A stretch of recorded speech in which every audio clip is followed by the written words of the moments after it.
오늘 이 땅에, 우리가 살고 있는 이 땅에 갈등이 없는 날이 하나도 없어요. 이 땅에 갈등 없는 날이 하나도 없는 것처럼 부부지간에도 갈등이 있고, 부모 자식 간에도 갈등이 있고, 노사 간에도 갈등이 있고, 스승과 제자에도 갈등이 있고, 싸움 꼬리에 꼬리를 짚고 여야 간에도 갈등이 있고, 직원들 간에도 갈등이 있고, 회사와 회사 간에도 갈등이 있고, 교회 안에도 갈등이 얼마나 많은지 몰라요. 이러한 상황 속에서 오늘 우리가 에스겔 16장을 보면서 말세에는 민족이 민족을, 나라가 나라를 대적하는 일이 일어난다고 주님께서 경고를 여러 번 하셨어요. 그러나 더욱 무서운 경고가 있다면, 분쟁하는 나라마다 황폐해지고 가화만사성이라고 하는 말이 있는 것처럼 화목한 가정은 무슨 일이 있든지 잘 된다고 하는 뜻은 성경의 진리라고 생각을 해봅니다. 오늘 첫 번째로 절망적인 상황, 이스라엘 민족이죠. Picture of destitution. 에스겔 16장 4절 5절에 무슨 말씀이 기록되어 있는 거니, 너의 난 것을 말하건대 네가 날 때에 네 배꼽의 줄을 자르지 아니하였고, 너를 물로 씻어 정결케 하지 아니하였고, 네게 소금을 뿌리지 아니하였고, 너를 강보에 싸지 아니하였나니, 너를 돌아보아 이 중에 한 가지도 네게 행하여 너를 긍휼히 여긴 자가 없었으므로 네가 나던 날에 네 몸이 꺼린 바 되어 네가 들에 버리웠느니라. 형편없었죠. 절망적인 상태였습니다. 하나님이 챙기시지 않는 나라, 하나님이 챙기시지 않는 가족, 하나님이 챙기시지 않는 개인은 들에 버린 거나 마찬가지요. 그렇기 때문에 로마서 3장 10절 이하에 기록한 바 의인은 없나니 하나도 없다고 그랬어요. 깨닫는 자도 없고 하나님을 찾는 자도 없고 치우쳐 한 가지로 무익하게 되어 선을 행하는 자도 없나니 하나도 없다고 했어요. 그 입술에는 독사의 독이 있고 그 입에는 저주와 악독이 가득하고 그 발은 피 흘리는데 빠른지라 파멸과 고생이 그 길에 있어 평강의 길을 알지 못하였고 저의 눈앞에 하나님을 두려워함이 없느니라. 한 6가지 7가지가 없는 게 그렇게 있었어요. 누가? 지금 우리들을 얘기하는 거죠. 우리 살고 있는 이 세대를 의미하는 겁니다. 예루살렘이나 유다 민족이 이렇게 절망적인 상황에 놓여 있는 것을 실감하지 못했고 계속 우상을 섬기고 죄악에 물들어가고 있는 이스라엘 백성들이죠. 우리도 그러한 상황이 아닌가 한 번 정도 짚고 넘어가야 되는 줄 믿으시기 바랍니다. 절망적 상황이에요. 첫째로 절망적인 사람에게는 무기력하다고 그랬어요. helplessness. 자기가 스스로 일어날 수 있는 힘이 없는 무기력한 사람이죠. 에스겔 16장 6절에 내가 네 곁에 지나갈 때에 네가 피투성이가 되어 발짓하는 것을 보고 네게 이르기를 너는 피투성이라도 살아라. 다시 이르기를 너는 피투성이라도 살라고 말씀을 합니다. 그 이스라엘이 지금 그 상태에 있다는 거죠. 하나님이 그래도 너는 살아라. 로마서 5장 6절에 우리가 아직 연약할 때 기약대로 그리스도께서 경건치 않은 자를 위하여 죽으셨도다. 왜? 절망적인 상황에서도 우리에게는 소망이 있는 것은 나 같은 사람을 위해서 예수님이 십자가에 피 흘려 돌아가시기 때문에 절망적이었던 나에게도 희망이 있고 소망이 있는 것을 믿으시면 아멘 하시기 바랍니다. 두 번째로 가망이 없다고 그랬어요. hopelessness. 첫째, 무기력한 것만 아니라 절망적이어서 가망이 없었던 사람이죠. 에스겔 16장 5절에 너를 돌아보아 이 중에 한 가지라도 내게 행하여 너를 긍휼히 여긴 자가 없었으므로 내게 나타난 날 네 몸이 꺼리낀 바 되어 네가 들에 버리웠느니라. 그냥 황박한 들에 이스라엘 백성을 버렸던 거예요. 이것을 어린아이가 엄마가 필요하고 아빠가 필요하고 뭐 할머니가 필요하고 할아버지가 필요한데 그냥 들에 갖다 버렸다고는. 사실 그 아이를 들에 갖다 버리면 생존이라고 하는 것은 불가능해요. 하나님이 거들어주지 않으면 덜에 버린 그 아이는 도저히 살 가망이 없습니다. 그것이 이스라엘 상태였어요. 하나님의 기적 외에는 가망도 없고 소망도 가질 수가 없었던 이스라엘 민족이 그러한 상황에 있다고 하는 것도 모르고 지나고 있는 이스라엘 백성들에게 하나님께서 경고하시는 거죠. 우리가 세상에서 시간을 많이 소요하는 것은 모든 것이 분업화되어 있기 때문이죠. 사람이 병이 났으면 병원에 가야 돼요. 가축이 병이 들었으면 수의사를 불러야 돼요. 믿음의 마음의 병이 들었으면 교회 나가야 돼요. 그렇지만 만일 이 모든 것들을 다 해결할 수 있는 만능의 의사가 계시다면 그 의사에게만 가면 모든 것이 일시적으로 해결될 것입니다. 바로 그분이 예수 그리스도예요. 우리는 그 주님만에 바라보며 거기다 초점만 맞추면은 우리는 이 세상에 걱정할 것이 없죠. 다윗은 절망 가운데에도 시편 62편 나의 영혼이 잠잠히 하나님만 바라며 나의 구원이 그에게서 나는도다. 오직 저만 나의 반석이시오 나의 구원이시오 나의 산성이시니 내가 크게 요동치 아니하리라. 다윗 왕이 그렇게 절망 속에서도 하나님만 바라보면서 당신의 구원 산성이고 그렇기 때문에 하나님이 나의 반석이시기 때문에 내가 요동치 아니하리라. 러셀 컨웰이라고 하는 사람이 교육자요, 목사요, 침례교 목사요, 변호사고 템플 대학 초대학장이었죠. 그 사람이 이런 말을 했어요. 당신이 하나님께 한 걸음 나아갈 때 하나님께서도 당신에게 한 걸음 다가오신다고 했어요. 그것을 항상 기억하라. 하나님께서 여러분이나 여러분의 가정이나 여러분의 회사나 여러분의 나라나 여러분의 교회에 희망이 없다면 희망은 예수밖에 없다. 두 번째로 부정적인 상황에 놓여 있었죠. Picture of desecration, 신성모독. 뭐냐? 에스겔 16장 15절 18절에 보면은요. 그러나 네가 네 화려함을 믿고 네 명성을 인하여 행음하되 무릇 지나가는 자면 더불어 음란을 많이 행함으로 네 몸이 그들의 것이 되도다.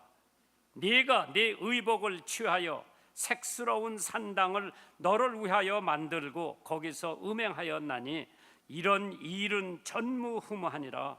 네가 또 나의 준 금, 은, 장식품으로 너를 위하여 남자 우상을 만들어 행음을 하고 또 네 수놓은 옷으로 그 우상에게도 입히고 나의 기름으로 향으로 그 앞에 베풀었다고 그랬어요.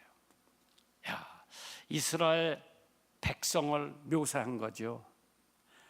그 남편 된 하나님이 그 신부가 된 이스라엘 백성들에게 온갖 좋은 거로 다 해편했는데도 불구하고 하나님을 섬기지 않고 우상을 섬기는 거예요. 하나님이 주신 것을 하나님의 영광의 목적으로 쓰지 않았습니다.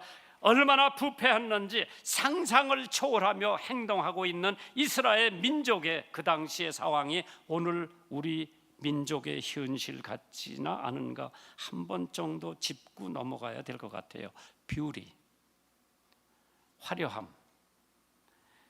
에스겔 16장 15절에 그러나 네가 네 화려함을 믿고 네 명성을 인하여 행음하되 무릇 지나가는 자면 더불어 음란을 많이 행함으로 네 몸이 그들의 것이 되었도다. 이스라엘 백성 자체가 이건 무슨 뭐 그런 음행 우리가 생각하는 게 아니라 우상을 섬겼다는 거 아니에요. 있는 우상이라 하는 우상은 다 섬긴 이스라엘 백성을 평안한 거죠. 여기. 신앙이 좋으면 하나님께 영광을 돌리는데 최선을 다해야지 나의 이익을 위해서 살면 하나님에게 욕되는 거죠. 에스겔 16장 16절에 네가 네 의복을 취하여 색스러운 산당을 너를 위하여 만들고 거기에서 행음하였나니 이런 일은 전무후무하다고 그랬어요. 어떻게 이스라엘 백성이 하나님의 축복과 사랑과 그렇게 받으면서도 마다하고 거지 같은 우상들만 쫓아다니면서 섬긴 거죠. 수놓은 옷을 입히고 물돼지 가죽신을 신기고 가는 배로 띄우고 명주로 덧입혔다고 그랬어요. 하나님의 의의 옷을 입혀야 할 사람들입니다.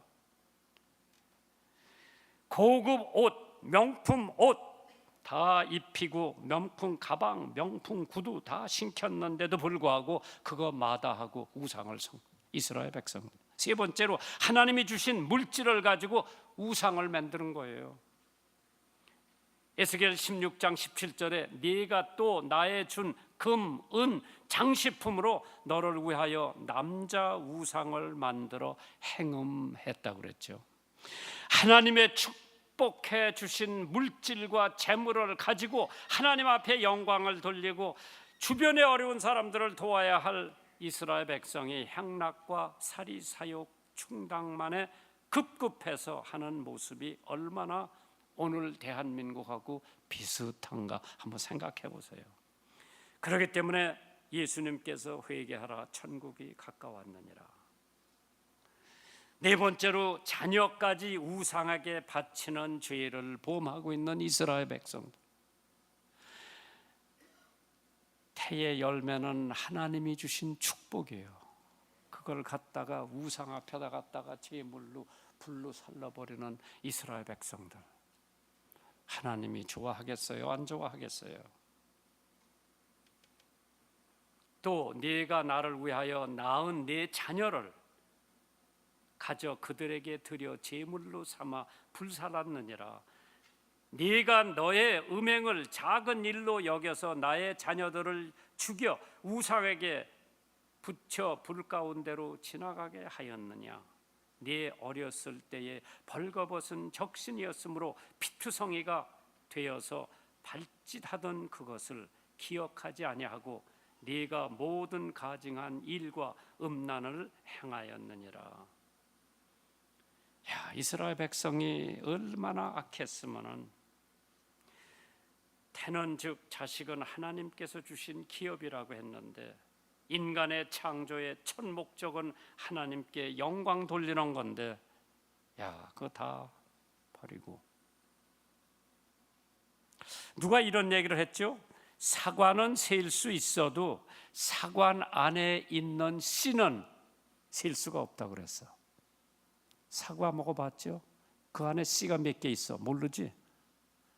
먹어보고 난 다음에 봐야 씨 있는 거지. 사과 안에 씨가 몇 개 있는 줄 몰라요. 그렇기 때문에 사과는 셀 수를 있어도 그 안에 있는 씨는 셀 수가 없다고 그랬어요. 이게 무슨 얘기냐? 주일학교 선생님이 있었어요. 그 사람 이름이 에드워드 캠블이. 동네 아이들에게 전도를 했는데 어떤 아이들은 주일학교 나오고 어떤 아이들은 안 나왔는데 하루는 신발 가게에서 일하고 있는 청소년 하나가 있었는데 에드워드 캠블 주일학교 교사가 찾아가서 그 아이한테 전도를 했어요. 그 아이가 예수를 믿었어요. 그 사람이 누구냐? 드와이트 에어 무리요. 신발 가게에서 어렵게 가난하게 살고 있는 사람한테 가서 전도해서 그 무리가 예수 믿고 자기 동네 가서 주일학교 시작했는데 1년이 지나니까 6천 명이 모였어. 2년이 지나니까 2만 명이 모였어요. 그 사람이 미국과 영국 구라파를 다니면서 적어도 100만 명 이상을 주님 앞으로 인도한 사람이 드와이트 에어 무리요, D.L. 무리라고 하는 무리 신학교 창설하고 시카고 무리 교회를 세운 사람이에요.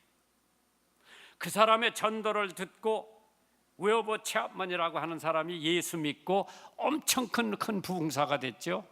웨어버 챕먼이라고 하는 사람의 설교를 듣고 야구 선수가 하나 있었어. 그 사람 이름이 빌리 썬데요.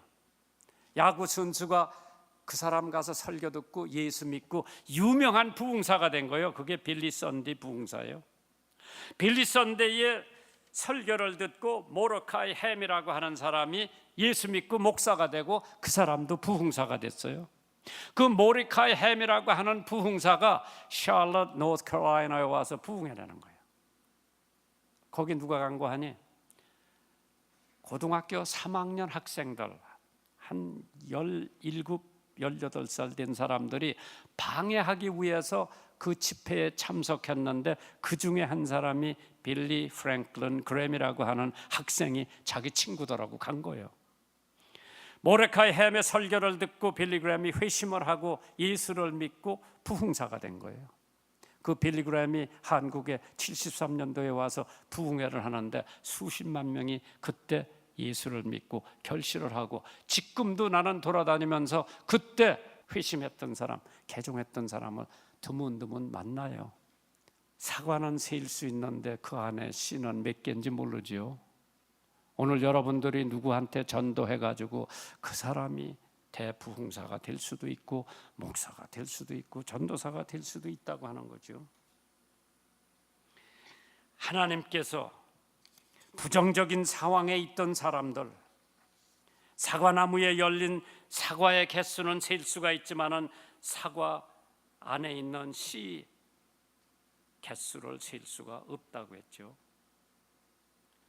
로마서 5장 17절에 한 사람의 범죄를 인하여 사망이 그 한 사람으로 말미암아 왕노를 하였은즉 더욱 은혜와 의의 선물을 넘치게 받는 자들이 한 분이신 예수 그리스도로 말미암아 생명 안에서 왕노를 한다고 그랬어요. 그런즉 한 범죄로 많은 사람이 정죄에 이른 것 같이 의인 한 사람의 행동으로 말미암아 많은 사람이 의롭다 하심을 받아 생명에 이르렀다고 했어요. 마지막으로 구원의 상황, Picture of Salvation. 에스겔 16장 8절에 내가 네 곁에 지나며 보니 네 때가 사랑스러운 때라. 내 옷으로 너를 덮여 벌거벗은 것을 가리우고 네게 맹세하고 언약하여 너로 내게 속하게 하였느니라. 나 주 여호와가 말한다고 그랬죠. 보라, 지금은 은혜를 받을 만한 때요, 보라, 지금은 구원의 날이라고 했습니다.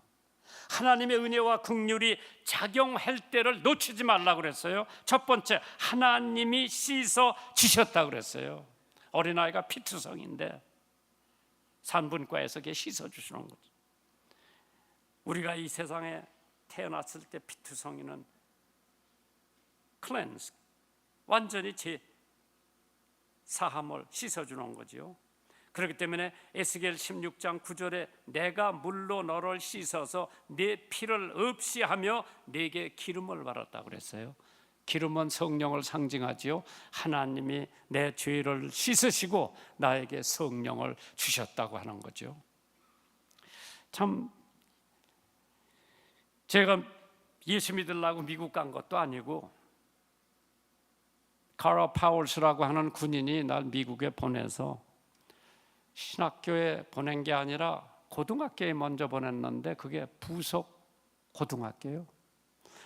거기서 예수를 믿게 되죠. 방학을 맞이합니다. 올 때 갈 데 없으니까 사진 파울슨의 아버지네 집에 간 거예요.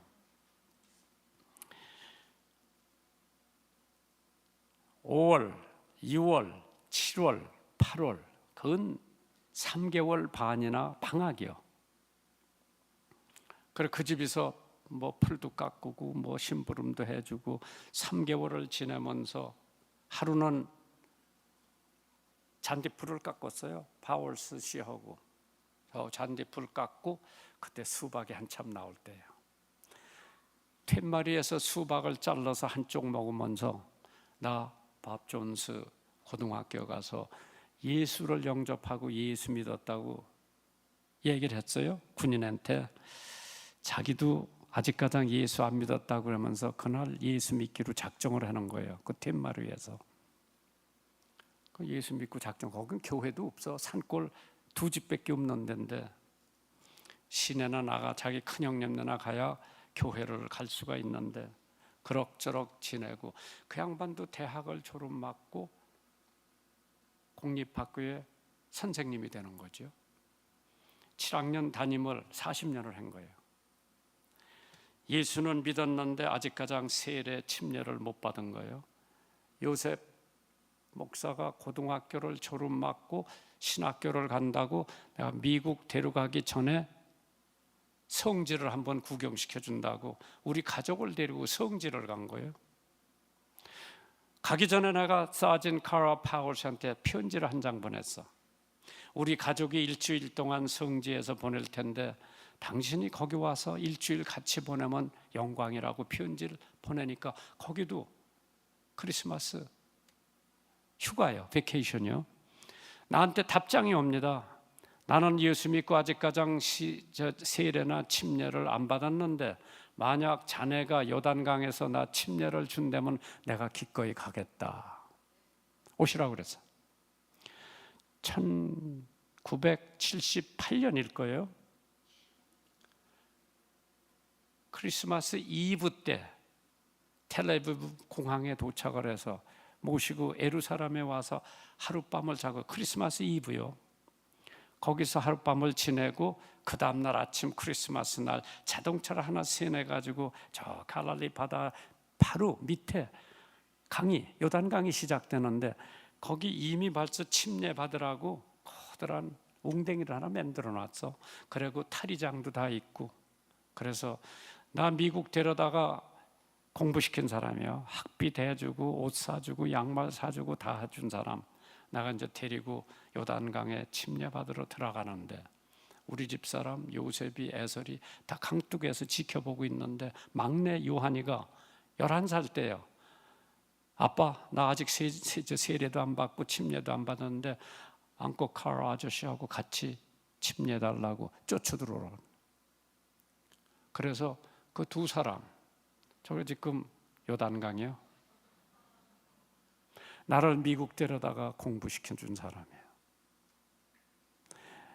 몇 년 후에, 나 이제 51년에 미국 갔으니까 저게 78년이요. 저분을 모시고 요단강에 가서 성경을 읽어주면서 성부와 성자와 성령의 이름으로 침례를 주노라. 그리고 막내 요한도 거기서 침례를 주고, 나는 뒤를 돌아다보면서 야, 이거는 우리가 계획을 할 수 없는 일이로구나. 이미 하나님이 예정한 대로 네가 78년에는 너를 미국 데려다가 목사시키고 공부시켜준 사람을 네 손으로 직접 침례를 주게 된다고 하는 그 사건은 하나님은 알고 계셨지만 나는 몰랐어요. 우리는 절망 가운데 있었지만은 하나님의 구원의 상황, 하나님의 구원의 역사, 하나님께서 씻어주셨죠. 나의 죄를 씻기는 예수의 피밖에 없네. 다시 성케하기도 예수의 피밖에 없네. 예수의 흘린 피 날 회개하오니 귀하고 귀하다 예수의 피밖에 없네. 나를 정케하기는 예수의 피밖에 없네. 사죄하는 증거도 예수의 피밖에 없네. 그 핏덩어리가 태어났을 때에 물로 씻어주는 것처럼 핏덩어리로 태어난 죄인 나를 예수님께서 물로 씻어주시고 거기다 기름을 발라주셨다고 하는 것은 나에게 성령을 주셔서 하나님의 자녀가 되는 권세를 주셨기 때문에 하나님께서 옷을 입혀줬다고 그랬죠. 내 옷으로 너를 덮어 벌거벗은 것을 가리웠다고 했어. 아담과 해와가 입고 있었던 나무 이파리 치마는 벗기고 하나님께서 짐승을 잡아서 가죽으로 옷을 만들어서 아담과 해와에 입혔다고 하는 것은 짐승을 죽이면 피를 흘려야 돼요. 피 흘림 없이는 사함이 없느니라. 오늘 여러분이 하나님의 자녀가 됐다면 우리가 입고 있던 모든 나무 이파리의 옷을 벗어버리고 하나님께서 가죽으로 여러분과 나를 옷 입혀주신 것은 피를 흘렸기 때문에 나는 의로운 사람이 된 줄 믿으시기를 주님의 이름으로 축원합니다.